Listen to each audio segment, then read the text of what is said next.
ನಮಸ್ತೆ ಫ್ರೆಂಡ್ಸ್, ಇವತ್ತೊಂದು ಒಳ್ಳೆಯ ವಿಡಿಯೋ ನಿಮ್ಮ ಜೊತೆಗೆ ಶೇರ್ ಮಾಡ್ತಾ ಇದ್ದೇನೆ. ದಯವಿಟ್ಟು ಇದನ್ನು ಪ್ರತಿಯೊಬ್ಬರು ಕೂಡ ಭಾನುವಾರ ಸಾಯಂಕಾಲ ಮಾಡಿ ಅಂತ ಹೇಳ್ತಿದ್ದೇನೆ. ಯಾಕಂತ ಹೇಳಿದರೆ ನಿಮ್ಮ ಮಕ್ಕಳಿಗೆ ಒಳ್ಳೆಯದಾಗಬೇಕು, ನಿಮ್ಮ ಯಜಮಾನರಿಗೆ ಒಳ್ಳೆಯದಾಗಬೇಕು, ನಿಮಗೆ ಒಳ್ಳೆಯದಾಗಬೇಕು, ನಿಮ್ಮ ಮನೆಗೆ ಎಲ್ಲರಿಗೂ ಒಳ್ಳೆಯದಾಗಬೇಕು ಅಂತ ಹೇಳ್ಕೊಂಡಾದರೆ ಇದೊಂದು ಕೆಲಸ ಮಾಡಿ ಅಂತ ಹೇಳ್ಕೊಂಡು, ನಿಮಗೆ ಗೊತ್ತಿಲ್ಲದೋ ಏನಾಗುತ್ತೆ ಅಂತ ಹೇಳಿದರೆ ಕಣ್ಣಿನ ದೃಷ್ಟಿಯ ಸಮಸ್ಯೆಗೆ ನೀವು ಬಿದ್ದಿರ್ತೀರ. ಅಂದರೆ ನಿಮಗೆ ಗೊತ್ತಿರುವುದಿಲ್ಲ ಆಯಿತಾ, ಯಾರೋ ನಿಮ್ಮ ಮನೆಗೆ ಬಂದಿರ್ತಾರೆ. ತುಂಬ ಜನರ ಮನೆಯಲ್ಲಿ ಸಮಸ್ಯೆ ಇರ್ತದೆ. ಏನಂತ ಹೇಳಿದರೆ ಸದಾ ಜಗಳ ಇರೋದು, ಕಿರಿಕಿರಿ ಆಗೋದು ಆಯಿತಾ. ಮಕ್ಕಳು ಚೆನ್ನಾಗಿ ಓದ್ತಾ ಇರ್ತಾರೆ, ಒಮ್ಮೆಲೆ ಓದಲಿಕ್ಕೆ ಹಿಂದೆ ಬೀಳೋದು, ಅಥವಾ ಸ್ಪೋರ್ಟ್ಸಲ್ಲಾಗಲಿ, ಡ್ಯಾನ್ಸ್ ಆಗಲಿ ಅಥವಾ ಆ್ಯಕ್ಟಿಂಗ್ ಆಗಲಿ ಯಾವುದ್ರಲ್ಲಾದರೂ ಮುಂದೆ ಇರ್ತಾರೆ, ಒಮ್ಮೆಲೆ ಡಲ್ ಆಗಲಿಕ್ಕೆ ಸ್ಟಾರ್ಟ್ ಆಗ್ತಾರೆ. ಮತ್ತು ಪದೇ ಪದೇ ಹುಷಾರು ತಪ್ಪೋದು. ಗಂಡ ಕೂಡ ಹಾಗೆ ಕೆಲಸ ಮಾಡ್ತಾ ಇರ್ತಾರೆ, ಚೆನ್ನಾಗಿರ್ತಾರೆ ಆರೋಗ್ಯದಲ್ಲಿ ಆಯಿತಾ. ಕೆಲವರ ಕಣ್ಣಿನ ದೃಷ್ಟಿಯಿಂದ ಅವರ ಆರೋಗ್ಯ ಸಮಸ್ಯೆ ಕೂಡ ಬರಲಿಕ್ಕೆ ಸ್ಟಾರ್ಟ್ ಆಗ್ತದೆ. ಕೆಲವರು ಹೆಂಗಸರು ಕೂಡ ಹಾಗೆ ತುಂಬ ಆ್ಯಕ್ಟಿವ್ ಆಗಿ ಕೆಲಸ ಮಾಡ್ತಾ ಇರ್ತಾರೆ ಮನೆಯಲ್ಲಿ ಆಯಿತಾ. ಆ ಕಡೆ ಈ ಕಡೆ ಎಲ್ಲ ಹೋಗಿ ಎಲ್ಲ ತಿರುಗಾಡಿ ಎಲ್ಲ ಚೆಂದ ಕೆಲಸ ಮಾಡ್ತಾ ಇರ್ತಾರೆ ಆಯಿತಾ. ಯಾರ್ದೋ ಒಂದು ಕಣ್ಣಿನ ದೃಷ್ಟಿಯಿಂದ ಅವರು ಕೂಡ ಏನು ಕೆಲಸ ಮಾಡಿದರೆ, ಸ್ವಲ್ಪ ಕೆಲಸ ಮಾಡಿದರೂ ಕೂಡ ಅವರಿಗೆ ಸುಸ್ತು ಅಂತ ಎಣಿಸೋದು, ಆ ಥರದ್ದೆಲ್ಲ ಸಮಸ್ಯೆ ಬರ್ತದೆ. ಇನ್ನು ಕೆಲವರು ಏನು ಮಾಡ್ತಾರೆ ಅಂತ ಹೇಳಿದರೆ, ನೀವು ಚೆನ್ನಾಗಿರ್ತೀರ, ಯಾವುದೋ ಒಂದು ಫಂಕ್ಷನ್ಗೆ ಹೋಗಿ ಬರ್ತೀರಾ ಆಯಿತಾ. ಫಂಕ್ಷನ್ಗೆ ಹೋಗಿ ಬಂದ ನಂತರ ತುಂಬ ಜನರು ಇದನ್ನು ಅನುಭವಿಸಿರ್ಬೋದು. ಮನೆಯಿಂದ ಹೋಗುವಾಗ ಚೆನ್ನಾಗಿ ಫಂಕ್ಷನ್ಗೆಲ್ಲ ರೆಡಿಯಾಗಿ ಹೋಗಿರ್ತೀರ, ಆದರೆ ಬರುವಾಗ ಉಂಟಲ್ಲ ನಿಮಗೆ, ಅಯ್ಯೋ ಯಾಕಾದರೂ ಆ ಫಂಕ್ಷನ್ಗೆ ಹೋದೆ ಏನೋ ಅಂತ ಹೇಳ್ಕೊಂಡು ಬಂದು ಕೂಡಲೇ ಯಾವಾಗ ಮಲಗುದು ನಮಗೆ ಅಂದರೆ ಸುಸ್ತಾಗ್ತಾ ಉಂಟು, ಜೀವದಲ್ಲಿ ತಡಿಲಿಕ್ಕೆ ಆಗೋದಿಲ್ಲ, ಹೋಗಿ ಮಲಗಿದ್ರೆ ಸಾಕು ಅಂತ ಹೇಳ್ಕೊಂಡು ಕೆಲವರು ಹೆಂಗಸರಿಗಾಗಲಿ ಗಂಡಸರಿಗಾಗಲಿ ಆಗ್ತದೆ ಆಯಿತಾ. ಇದು ಕೂಡ ಉಂಟಲ್ಲ ಕಣ್ಣಿನ ದೃಷ್ಟಿ ಸಮಸ್ಯೆಯಿಂದನೇ ಆಗೋದು ಆಯಿತಾ. ಯಾವುದೋ ಕೆಟ್ಟ ಕಣ್ಣಿನ ದೃಷ್ಟಿಯಿಂದ ಹಾಗೆ ಆಗೋದು. ಎಲ್ಲರಿಗೂ ಕೂಡ ಆ ಥರ ಆಗೋದಿಲ್ಲ. ಕೆಲವರು ಫಂಕ್ಷನ್ಗೆಲ್ಲ ಹೋಗಿ ಬಂದ ನಂತರ ಕೂಡ ಆ್ಯಕ್ಟಿವ್ ಇರ್ತಾರೆ, ಕೆಲವರು ಮಾತ್ರ ಅದು ಎಲ್ಲಾದರೂ ಫಂಕ್ಷನ್ಗೆ ಹೋಗಿ ಬಂದ ನಂತರ ಅವರಿಗೆ ಮನೆಗೆ ಬಂದ ನಂತರ ಯಾವಾಗ ಮಲ್ಕೊಳ್ಳೋದು ಆ ಥರ ಎಲ್ಲ ಆಗೋದು. ಮತ್ತು ಕೆಲವರು ಏನು ಮಾಡ್ತಾರೆ ಅಂತ ಹೇಳಿದ್ರೆ, ನಿಮ್ಮ ಮನೆಗೆ ಬರ್ತಾರೆ, ನಿಮ್ಮ ಮನೆಗೆ ಬಂದು ಉಂಟಲ್ಲ ಅವರು ಬಂದವರು ಒಳ್ಳೆಯವರ ಕೆಟ್ಟವರ ನಿಮಗೆ ಗೊತ್ತಿರೋದಿಲ್ಲ, ಎಲ್ಲ ಮನೆಯೆಲ್ಲ ನೋಡಿಕೊಂಡು ಹೋಗ್ತಾರೆ. ಅವರು ಹೋದ ನಂತರ ಉಂಟಲ್ಲ ನಿಮ್ಮ ಮನೆಯಲ್ಲಿ ಸ್ಟಾರ್ಟ್ ಆಗ್ತದೆ ಆಯಿತಾ ಕಲಹಗಳು, ಅಂದರೆ ಜಗಳ ಸ್ಟಾರ್ಟ್ ಆಗ್ತದೆ. ಅಥವಾ ನೀವು ಒಂದು ಚೆಂದ ಸ್ಟೇಜಲ್ಲಿ ಇದ್ರಿ ಅಂತ ಹೇಳಿದರೆ ನಿಮ್ಮ ಒಂದೇ ಸಲ ಡೌನ್ ಆಗೋದಿಲ್ಲ, ಕಡಿಮೆ ಕಡಿಮೆ ಕಡಿಮೆ ಕಡಿಮೆ ಆಗ್ತಾ ಉಂಟಲ್ಲ. ನೀವು ಮುಂಚೆ ಯಾವ ಸ್ಟೇಜಲ್ಲಿ ಇದ್ರಿ ನೋಡಿ, ಆ ಸ್ಟೇಜ್ಗಿಂತ ಕೆಳಗಿನ ಸ್ಥಾನಕ್ಕೆ ಅಂದರೆ ಕೆಳಗಿನ ಜಾಗಕ್ಕೆ ಬರ್ತೀರಾ ಆಯಿತಾ. ಆ ಥರ ಸಮಸ್ಯೆ ಬರ್ತದೆ. ಮತ್ತು ಕೆಲವರಿಗೆ ಏನಾಗುತ್ತೆ ಅಂತ ಹೇಳಿದರೆ, ನೋಡಲಿಕ್ಕೆ ಚೆಂದ ಇರ್ತಾರೆ, ಹೆಣ್ಣು ಮಕ್ಕಳಾಗಲಿ ಗಂಡು ಮಕ್ಕಳಾಗಲಿ ಯಾರಾದರೂ ಆಯಿತಾ. ಅವರಿಗೆ ಹೇಳ್ತಾರೆ ಏನಂತ ಹೇಳಿದ್ರೆ, ನೋಡಲಿಕ್ಕೆ ಎಷ್ಟು ಚೆಂದ ಇದ್ದೀನಿ, ನೀನು ಫಂಕ್ಷನ್ಗೆಲ್ಲ ಹೋಗುವಾಗ ನಿನ್ನ ನೋಡುವಾಗ ಅಷ್ಟು ಖುಷಿ ಆಗ್ತದೆ, ಅಷ್ಟು ಚೆಂದ ಕಾಣ್ತೀಯ, ಹಾಗೆಲ್ಲ ಹೇಳ್ತಾರೆ. ಆಮೇಲೆ ಆ ಮಕ್ಕಳು ಮನೆಗೆ ಬರುವಾಗ ಏನಾಗುತ್ತೆ ಅಂತ ಹೇಳ್ತಾರೆ, ಆ್ಯಕ್ಟಿವ್ ಇದ್ದ ಮಕ್ಕಳು ಕೂಡ ಡಲ್ ಆಗಲಿಕ್ಕೆ ಸ್ಟಾರ್ಟ್ ಆಗ್ತಾರೆ ಆಯಿತಾ. ಅವರಿಗೆ ಏನೋ ಒಂಥರ ಮೆಟ್ಟಿದ ಹಾಗೆ ಇರ್ತದೆ, ಡಲ್ಲಾಗಿ ಎಲ್ಲೋ ಒಂದು ಮೂಲೆಯಲ್ಲಿ ಕೂತ್ಕೊಂಡಿರ್ತಾರೆ, ಯಾರ ಹತ್ರ ಮಾತಾಡೋದಿಲ್ಲ, ಆ ಥರ ಎಲ್ಲ ಮಾಡ್ಕೊಂಡಿರ್ತಾರೆ. ಮತ್ತು ಕೆಲವರು ಮುಖದಲ್ಲಿ ಇದು ಪಿಂಪಲ್ಗಳು ಕೂಡ ಬರಲಿಕ್ಕೆ ಸ್ಟಾರ್ಟ್ ಆಗ್ತದೆ, ತುಂಬ ಅಂದರೆ ಪಿಂಪಲ್ ಎಲ್ಲ ಬರಲಿಕ್ಕೆ ಸ್ಟಾರ್ಟ್ ಆಗ್ತದೆ. ಅಂದರೆ ಇದು ಟೀನೇಜ್ಗೆ ಪಿಂಪಲ್ ಎಲ್ಲ ಸಾಮಾನ್ಯ ಆಯಿತಾ, ಎಲ್ರಿಗೂ ಕೂಡ ಬರ್ತದೆ. ಆದರೆ ಕೆಲವ್ರದ್ದು ಮುಖ ಕ್ಲಿಯರ್ ಆಗಿರ್ತದೆ, ಆದರೂ ಕೂಡ ಈ ಥರ ಫಂಕ್ಷನ್ಗೆ ಅಥವಾ ಯಾರೋ ಒಬ್ಬರು ನಿಮ್ಮ ಹತ್ರ ಬಂದು ಹೇಳಿದ್ರು ಚಂದ ಕಾಣಿಸ್ತಿದ್ದಿ ಅಂತ ಹೇಳ್ಕೊಂಡು ಹೇಳಿದ್ರು, ಅದ್ರ ನಂತರ ಬಂದರೆ ಮಾತ್ರ ನಾನು ಹೇಳ್ತಾ ಇರೋದು. ಮತ್ತು ಟೀನೇಜರ್ಸಲ್ಲಿಗೆ ಎಲ್ಲರಿಗೂ ಕೂಡ ಇರ್ತದೆ ಆಯಿತಾ. ಮತ್ತು ಮುಖದಲ್ಲಿ ಕಲೆ ಬರುವುದು ಆಯಿತಾ, ನೀವು ನೋಡಲಿಕ್ಕೆ ಚೆಂದ ಇರ್ತೀರಾ, ಅದು ಯಾರ್ದೋ ಒಂದು ಕಣ್ಣಿನ ದೃಷ್ಟಿಯಿಂದ ನಿಮ್ಮ ಮುಖದಲ್ಲಿರುವ ಕಲೆ ಎಲ್ಲ ಹೋಗಿ ಉಂಟಲ್ಲ ಒಂಥರ ಡಲ್ಲಾಗಿರುವಾಗ, ಯಾವತ್ತು ನೋಡಿದರೂ ಹುಷಾರು ತಪ್ಪದೆ ಇರೋ ಥರ ಮುಖ ಇರೋದು, ಆ ಥರದ್ದೆಲ್ಲ ಸಮಸ್ಯೆಗಳು ಬರ್ತದೆ. ಇದರಲ್ಲಿ ಯಾವ ಸಮಸ್ಯೆ ಇದ್ರೂ ಕೂಡ ಭಾನುವಾರ ಸಾಯಂಕಾಲ 7 ಗಂಟೆಯ ಸಮಯದಲ್ಲಿ ಈ ಕೆಲಸ ಮಾಡಿ ಅಂತ ಹೇಳ್ಕೊಂಡು ಹೇಳ್ತೇನೆ. ಈ ಕೆಲಸ ಮಾಡಿದರೆ ಉಂಟಲ್ಲ ನಿಮಗೆ ಇದು ನಾನು ಹೇಳಿದೆ ನೋಡಿ, ಅದು ಯಾರ ದೃಷ್ಟಿ ಕೂಡ ನಿಮಗೆ ತಾಗೋದಿಲ್ಲ. ಅವರು ಏನಾದರೂ ದೃಷ್ಟಿ ಹಾಕಿದ್ರೆ ಉಂಟಲ್ಲ ಅದು ಅಲ್ಲಿಯೇ ಹೋಗ್ತದೆ, ಬಿಟ್ಟರೆ ನಿಮ್ಮ ಜೊತೆಗೆ ನಿಮ್ಮ ಹತ್ರ ಬರುವುದಿಲ್ಲ ಆಯಿತಾ, ನಿಮ್ಮ ಮನೆ ಒಳಗಡೆ ಬರಲಿಕ್ಕೆ ಬಿಡುವುದಿಲ್ಲ. ಅದು ಏನು ಅಂತ ಹೇಳಿದರೆ, ಇದನ್ನು ನೀವು ಯಾವ ಭಾನುವಾರ ಬೇಕಾದರೆ ಮಾಡ್ಬೋದು, ಇವಾಗನೇ ಮಾಡಬೇಕು ಆವಾಗನೇ ಮಾಡಬೇಕಂತ ಇಲ್ಲ, ಯಾವುದೇ ಭಾನುವಾರ ಬೇಕಾದರೆ ಮಾಡ್ಬೋದು. ಮತ್ತು ಆದರೆ ಉಂಟಲ್ಲ ಸಾಯಂಕಾಲ 7 ಗಂಟೆ ಸಮಯದಲ್ಲಿ ಮಾಡಿ. 7 ಗಂಟೆ ಸಮಯದಲ್ಲಿ ನಾನು ಹೇಳಿದ ಹಾಗೆ ಮಾಡಬೇಕು. ಅದಕ್ಕಿಂತ ಮುಂಚೆ ನೀವು ಏನೆಲ್ಲ ರೆಡಿ ಮಾಡಿ ಇಟ್ಕೊಳ್ಬೇಕು ಅಂತ ಹೇಳಿದರೆ, ಒಂದು ಪಾತ್ರೆ ತಗೊಳ್ಳಿ ಆಯಿತಾ. ಒಂದು ಪಾತ್ರೆ ತಗೊಂಡು ಅದಕ್ಕೆ ಉಂಟಲ್ಲ ಅಕ್ಕಿ ಹಿಟ್ಟನ್ನು ಹಾಕಿ ಆದ ನಂತರ ಏನು ಮಾಡಬೇಕು ಅಂತ ಹೇಳಿದರೆ, ಅಕ್ಕಿ ಹಿಟ್ಟನ್ನು ಹಾಲಿನೊಳಗೆ, ಈಗ ನಾವು ಚಪಾತಿಗೆ ಹೇಗೆ ಕಲಿಸೋದಿಲ್ವಾ, ಚಪಾತಿ ಹಿಟ್ಟನ್ನು ಕಲಿಸ್ತೇವೆ ನೋಡಿ, ಅದೇ ರೀತಿಯಲ್ಲಿ ಅಕ್ಕಿ ಹಿಟ್ಟನ್ನು ನೀರು ಹಾಕಲಿಕ್ಕೆ ಇಲ್ಲ, ಹಾಲು ಹಾಕಿ ಚೆಂದ ಮಾಡಿ ಮಿಕ್ಸ್ ಮಾಡ್ಕೊಳ್ಬೇಕು ಆಯಿತಾ. ಅದು ಸೇಮ್ ಚಪಾತಿ ಹಿಟ್ಟಿನ ಹದಕ್ಕೆ ಬರಬೇಕು. ನಿಮಗೆ ಗೊತ್ತಾಗ್ತದಲ್ಲ ಹಿಟ್ಟು ಹದಕ್ಕೆ ಬರುವಾಗ ಯಾವ ರೀತಿ ಕಾಣಿಸ್ತದೆ ಅಂತ. ಅದೇ ರೀತಿ ಹದಕ್ಕೆ ಬಂದ ನಂತರ ಏನು ಮಾಡಿ ಅಂತ ಹೇಳಿದರೆ, ಆ ಹಿಟ್ಟಿಗೆ ಸ್ವಲ್ಪ ತುಪ್ಪವನ್ನು ಹಾಕಬೇಕು. ಎಣ್ಣೆ ಹಾಕಲಿಕ್ಕೆ ಹೋಗ್ಬೇಡಿ ಈ ಕೆಲಸ ಮಾಡಲಿಕ್ಕೆ ಆಯಿತಾ. ಅಂದರೆ ನಿಮಗೆ ತುಂಬ ದೃಷ್ಟಿ ಎಲ್ಲ ಇರ್ತದಲ್ಲ, ಅದು ಹೋಗಬೇಕಲ್ವಾ. ಆದ್ದರಿಂದ ನಾನು ಹೇಳೋದು, ಸ್ವಲ್ಪ ತುಪ್ಪವನ್ನು ಹಾಕಿ ವಾಪಸ್ ಅದನ್ನು ಚೆಂದ ಮಾಡಿ ನಾದಿಕೊಳ್ಳಿ. ನೀವು ಸೇಮ್ ಚಪಾತಿಗೆ ಯಾವ ಥರ ಮಾಡ್ತೀರಿ ನೋಡಿ, ಅದೇ ರೀತಿಯಲ್ಲಿ ಚೆಂದ ಮಾಡಿಕೊಂಡು ಇದು ನಾದಿಕೊಳ್ಬೇಕು. ನೆನ್ಪಿಟ್ಕೊಳ್ಳಿ, ನೀರು ಯಾವ ಕಾರಣಕ್ಕೂ ಕೂಡ ಮಿಕ್ಸ್ ಮಾಡಲಿಕ್ಕಿಲ್ಲ, ಹಾಲು ಮಿಕ್ಸ್ ಮಾಡಬೇಕು, ಅದು ಕೂಡ ಹಸಿ ಹಾಲೇ ಆಗಿರಬೇಕು ಆಯಿತಾ. ಮತ್ತು ಬಿಸಿ ಮಾಡಿದ ಹಾಲನ್ನು ಯೂಸ್ ಮಾಡಲಿಕ್ಕೆ ಹೋಗಬೇಡಿ. ಮಿಕ್ಸ್ ಮಾಡಿದ ನಂತರ ಏನು ಮಾಡಿ ಅಂತ ಹೇಳಿದರೆ, ನೀವು ಅದನ್ನು ಉಂಡೆಯನ್ನು ಮಾಡಿರ್ತೀರಲ್ವ, ಅಂದರೆ ಚಪಾತಿಯ ಹಿಟ್ಟಿಗೆ ನೀವು ಆ ಉಂಡೆಯನ್ನು ಮಾಡಿದ್ದನ್ನು 2 ಭಾಗ ಮಾಡಬೇಕು. 2 ಭಾಗ ಮಾಡಿ ಆದ ನಂತರ ಏನು ಮಾಡಿ ಅಂತ ಹೇಳಿದರೆ, ಅದರಲ್ಲಿ 2 ದೀಪವನ್ನು, ಅಂದರೆ ಬಟ್ಟಲ ರೀತಿಯಲ್ಲಿ ಕಾಣುವ ಹಾಗೆ 2 ದೀಪವನ್ನು ತಯಾರಿಸಿ ಆ ಹಿಟ್ಟಿನಿಂದ, ಆಯಿತಾ. ಒಂದು ಫಸ್ಟ್ ಉಂಟಲ್ಲ, ಒಂದು ಫಸ್ಟ್ ಉಂಡೆಯನ್ನು ಚಂದ ಮಾಡಿ ರೌಂಡ್ ಮಾಡಿ ನಿಮಗೆ ಅದು ನೋಡುವಾಗ ಉಂಟಲ್ಲ ದೀಪದ ಥರ ಕಾಣಿಸ್ಬೇಕು ಅಥವಾ ಬಟ್ಟಲ ರೂಪದಲ್ಲಿ ಕಾಣಿಸ್ಬೇಕು. ಅದೇ ರೀತಿಯಲ್ಲಿ 2 ಬಟ್ಟಲಿನ ರೂಪದಲ್ಲಿ ಉಂಡೆಯನ್ನು, ಅಂದರೆ ನೀವು ಇದು ಅಕ್ಕಿ ಹಿಟ್ಟಿಂದ ಉಂಡೆ ಮಾಡಿದಿರಲ್ಲ, ಅದನ್ನು 2 ಬಟ್ಟಲ ರೂಪದಲ್ಲಿ, ಹಣತೆಯ ರೂಪದಲ್ಲಿ 2 ತಯಾರಿಸಿ, ಹಣತೆಯನ್ನು ತಯಾರಿಸಿ ಆಮೇಲೆ ಏನು ಮಾಡಿ ಅಂತ ಹೇಳಿದ್ರೆ, ಆ 2 ಹಣತೆಯನ್ನು, ಆಯಿತಾ, ಹಣತೆಯನ್ನು ನೆಲದ ಮೇಲೆ ಇಡಲಿಕ್ಕೆ ಹೋಗ್ಬಿಡಿ, ಆಯಿತಾ. ನೀವು ಯಾವುದಾದ್ರೂ ಅಂದರೆ ನೀವು ಇದು ಮಾಡಿದ್ರಲ್ಲ, ಕಲಸಿಟ್ಟಿತ್ತು ನೋಡಿ, ಅದರಲ್ಲೇ ಇಟ್ಟರು ಕೂಡ ಪರವಾಗಿಲ್ಲ, ನೆಲದಲ್ಲಿ ಇಡಲಿಕ್ಕೆ ಹೋಗ್ಬಿಡಿ. ಆ ನಂತರ ಏನು ಮಾಡಿ ಅಂತ ಹೇಳಿದರೆ ಒಂದು ಹರಿವಾಣ ತಗೊಳ್ಳಿ. ಹರಿವಾಣ ಅಂತ ಹೇಳಿದರೆ ಪ್ಲೇಟ್ ಅಂತ ಹೇಳ್ಕೊಂಡು ಹೇಳ್ತಾರೆ ನೋಡಿ, ದೇವರದೆಲ್ಲ ಯೂಸ್ ಮಾಡ್ತಿರೋ ನೋಡಿ ಪ್ಲೇಟ್, ಬಟ್ಟಲು, ಅದಕ್ಕೆ ಹರಿವಾಣ ಅಂತ ಹೇಳ್ಕೊಂಡು ಹೇಳ್ತಾರೆ. ಆ ಹರಿವಾಣ ತಗೊಳ್ಳಿ. ನೀವು ಹಿತ್ತಾಳೆದು ಬೇಕಾದರೆ ತಗೊಳ್ಬೋದು, ಸ್ಟೀಲ್ದು ಬೇಕಾದರೆ ತಗೊಳ್ಬೋದು, ಅಥವಾ ನಿಮ್ಮ ಹತ್ರ ಬೆಳ್ಳಿದಿದ್ರೆ ಬೆಳ್ಳಿದು ಕೂಡ ತಗೊಳ್ಬೋದು, ಆಯಿತಾ. ನಿಮ್ಮ ಹತ್ರ ಯಾವುದು ಶಕ್ತಿ ಉಂಟು ನೋಡಿ. ಯಾಕಂತ ಹೇಳಿದ್ರೆ ಬೆಳ್ಳಿ ಇಟ್ಕೊಳ್ತಾರೆ ನೋಡಿ, ಬೆಳ್ಳಿಯ ಬಟ್ಲು, ಬೆಳ್ಳಿ ಐಟಮ್ ಎಲ್ಲ ಇಟ್ಕೊಳ್ತಾರೆ ನೋಡಿ, ಅಂಥವರಿಗೆ ದೃಷ್ಟಿ ಬೀಳೋದು ಜಾಸ್ತಿ. ಆದ್ದರಿಂದ ನಾನು ಹೇಳ್ತಿರೋದು, ಬೆಳ್ಳಿ ಇದ್ದರೆ ಬೆಳ್ಳಿಯಲ್ಲೇ ಮಾಡಿ. ಏನು ಮಾಡಿ ಅಂತ ಹೇಳಿದರೆ, ಆ ಹರಿವಾಣಕ್ಕೆ ಉಂಟಲ್ಲ ಸುತ್ತ ಅರಶಿನ ಕುಂಕುಮವನ್ನು ಹಚ್ಚಿ. ಈಗ ಹರಿವಾಣ ಉಂಟು ಅಂತ ಹೇಳಿದ್ರೆ ಸುತ್ತ, ನಾನು ಫೋಟೋ ಸೈಡಲ್ಲಿ ಎಲ್ಲ ಫೋಟೋ ಹಾಕ್ತಾ ಹೋಗ್ತೇನೆ, ಆಯಿತಾ. ಅಂದರೆ ನಾನು ಭಾನುವಾರ ಮಾಡಿದ್ದು ಫೋಟೋ ಹಾಕ್ತಾ ಹೋಗ್ತೇನೆ ನಿಮಗೆ. ಅಂದರೆ ಇವತ್ತು ಭಾನುವಾರ ಅಲ್ಲಲ್ಲ, ಅದರಿಂದ ನಾನು ಡೈರೆಕ್ಟಾಗಿ ಮಾಡಿ ತೋರಿಸ್ಲಿಕ್ಕೆ ಹೋಗುವುದಿಲ್ಲ. ಅದು ಹಾಗೆ ಭಾನುವಾರ ಬಿಟ್ಟು ಬೇರೆ ದಿನ ಮಾಡಲಿಕ್ಕಿಲ್ಲ, ಆದ್ದರಿಂದ ನಾನು ಹೇಳ್ತಾ ಇರೋದು.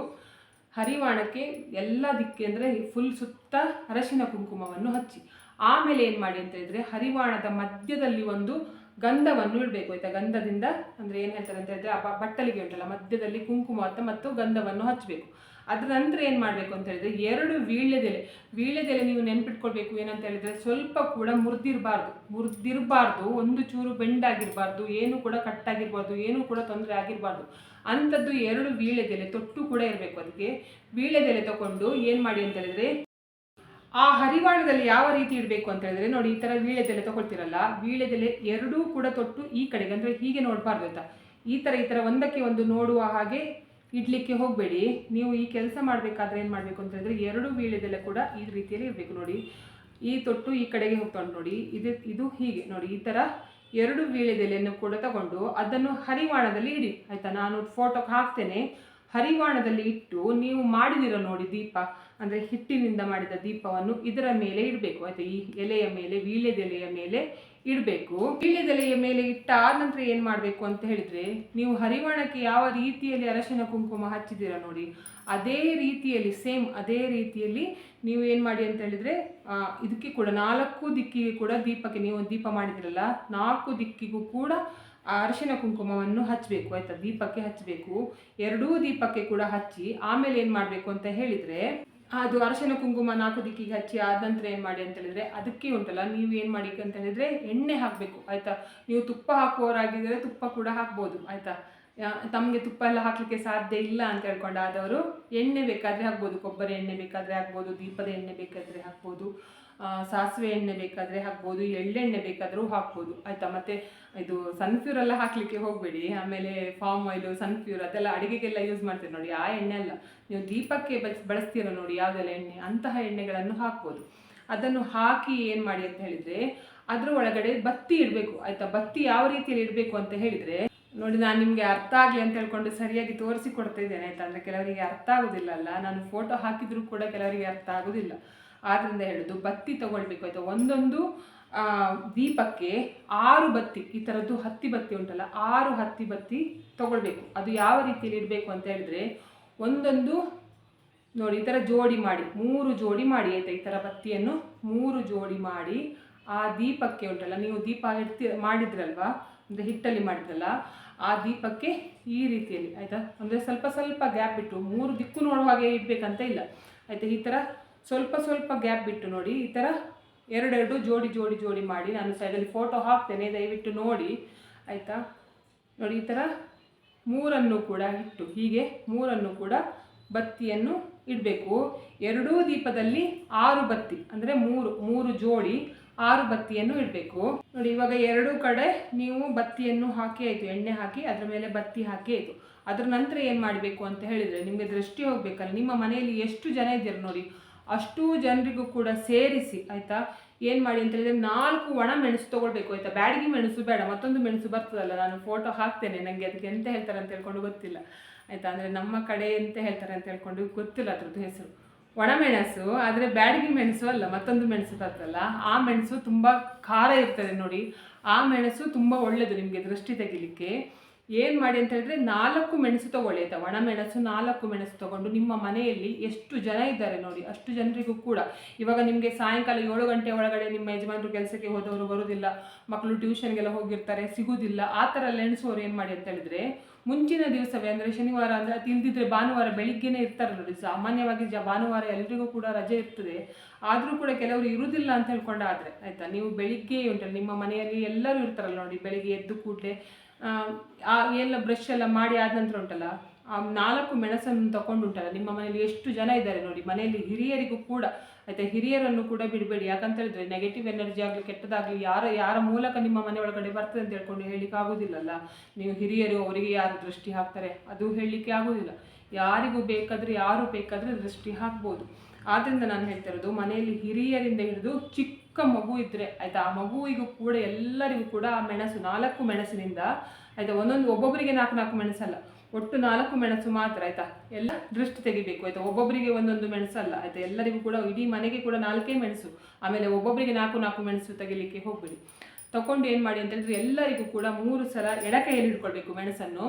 3 ಸಲ ಹೀಗೆ, 3 ಸಲ ಹೀಗೆ, ಆಮೇಲೆ 3 ಸಲ ಈ ಥರ ಮೇಲೆ ಕೆಳಗಡೆ ಮಾಡಿ, ಆಮೇಲೆ ಆ ಮೆಣಸನ್ನು ಒಂದು ತೆಗೆದಿಟ್ಕೊಳ್ಳಿ ಆಯಿತಾ. ಅಡುಗೆ ಮನೆಯಲ್ಲಿ ಬೇಕಾದರೆ ತಿಳ್ಕೊಂಡು ಇಟ್ಬೋದು, ಎಲ್ಲಿ ಬೇಕಾದರೆ ತೆಗೆದಿರ್ಬೋದು. ಇವಾಗ ನೀವು ಸಾಯಂಕಾಲನೇ ಮಾಡ್ತಾ ಇದ್ದೀರಾ, ಮನೆಯಲ್ಲಿ ಎಲ್ಲರೂ ಇದ್ದಾರೆ ಅಂತ ಹೇಳಿದ್ರೆ ಡೈರೆಕ್ಟಾಗಿ ಆಗ ಅಂದರೆ ನೀವು ಮಾಡುವ ಸಮಯದಲ್ಲೇ ಬೇಕಾದರೆ ದೃಷ್ಟಿ ತೆಗಿಬೋದು. ಕೆಲವರ ಮನೆಯಲ್ಲಿ ಇರುವುದಿಲ್ಲ ಅಲ್ಲ, ಗಂಡಸರ ಹತ್ರ ಯಾರಾದರೂ ಇರುವುದಿಲ್ಲಲ್ಲ, ಆ ಕಾರಣಕ್ಕೆ ನಾನು ಹೇಳೋದು ಬೆಳಿಗ್ಗೆ ಬೇಕಾದರೆ ಇದನ್ನು ರೆಡಿ ಮಾಡಿ ಒಂದು ಜಾಗದಲ್ಲಿ ಇಡಿ, ಸಾಯಂಕಾಲ ಆ ಮೆಣಸನ್ನು ತಗೊಬಂದು ಏನು ಮಾಡಿ ಅಂತ ಹೇಳಿದರೆ ಅದರದ್ದು ತೊಟ್ಟು ಉಂಟಲ್ಲ, ಮೆಣಸಿನ ತೊಟ್ಟು ಮೇಲೆ ಬರುವ ಹಾಗೆ ಈ ದೀಪಕ್ಕೆ ಅದನ್ನು ಮೆಣಸನ್ನು ಒಂದೊಂದು ದೀಪಕ್ಕೆ 2 ಮೆಣಸನ್ನು ಚುಚ್ಚಬೇಕು ಆಯಿತಾ. ಮೇಲ್ಗಡೆಯಿಂದ ತೊಟ್ಟು ಮೇಲ್ಗಡೆಗೆ ಇರಬೇಕು, ಆ ರೀತಿಯಲ್ಲಿ ಚುಚ್ಚಿ ಆದ ನಂತರ ಏನು ಮಾಡಿ ಅಂತ ಹೇಳಿದರೆ ದೀಪ ಬೆಳಬೇಕು. ಫಸ್ಟಿಗೆ ದೀಪ ಬೆಳಗಲಿಕ್ಕೆ ಹೋಗಬೇಡಿ, ಇದು ಚುಚ್ಚಿ ಆದ ನಂತರ ಉಂಟು, ಮೆಣಸನ್ನು ಚುಚ್ಚಿ ಆದ ನಂತರ ದೀಪವನ್ನು ಬೆಳಗಿ ಆಯಿತಾ.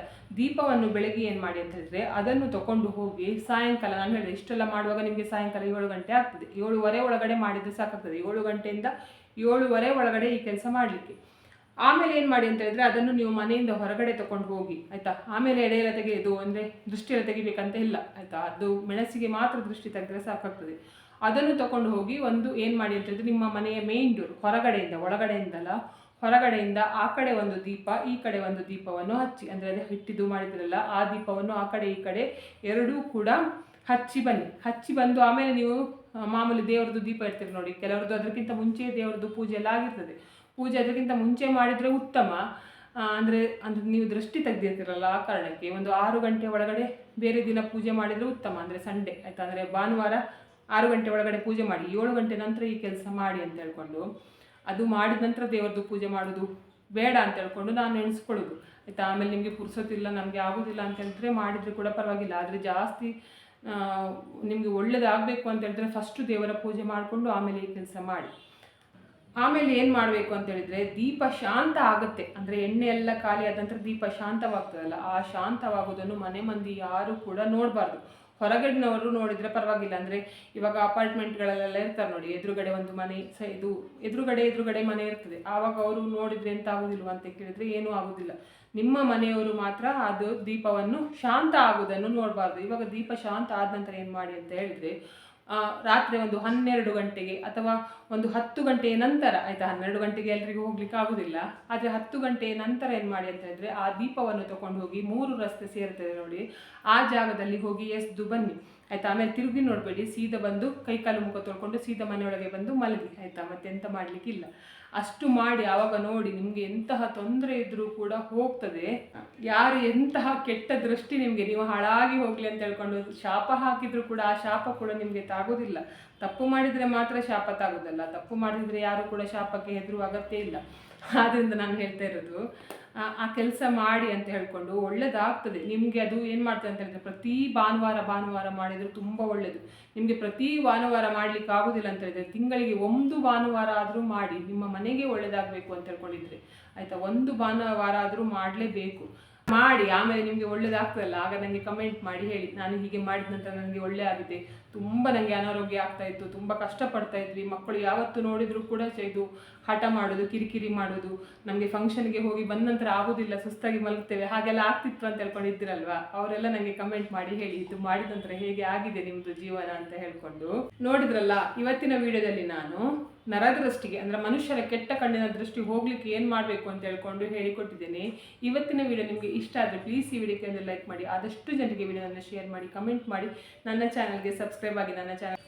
ನನ್ನ ಚಾನಲ್ಗೆ ಸಬ್ಸ್ಕ್ರೈಬ್ ಆದರೆ ನನಗೆ ಒಂದು ಸಪೋರ್ಟ್ ಸಿಕ್ಕಿದ ಹಾಗೆ ಆಗ್ತದೆ. ಮತ್ತು ನಾನು ಹೀಗೆ ಒಳ್ಳೆ ವಿಡಿಯೋನ ನಿಮ್ಮ ಜೊತೆಗೆ ಶೇರ್ ಮಾಡ್ತೇನೆ. ಸುಲಭವಾಗಿ ಮಾಡುವಂಥದ್ದು, ಕಷ್ಟಪಟ್ಟು ಎಲ್ಲ ಮಾಡುವಂಥದ್ದೆಲ್ಲ ನಾನು ಹೇಳಿಕೊಡೋದಿಲ್ಲ ಆಯಿತಾ.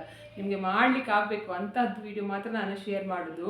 ಇವತ್ತಿನ ವಿಡಿಯೋ ಯಾರೆಲ್ಲ ನೋಡಿದ್ದೀರಾ ಅಥವಾ ನೋಡಲಿಲ್ಲ, ಎಲ್ಲರಿಗೂ ಕೂಡ ದೇವರು ಒಳ್ಳೇದು ಮಾಡಲಿ ಅಂತ ನಾನು ಕೂಡ ದೇವರಲ್ಲಿ ಬೇಡ್ಕೊಳ್ತಿದ್ದೇನೆ. ಎಲ್ಲರಿಗೂ ಒಳ್ಳೆಯದಾಗಲಿ.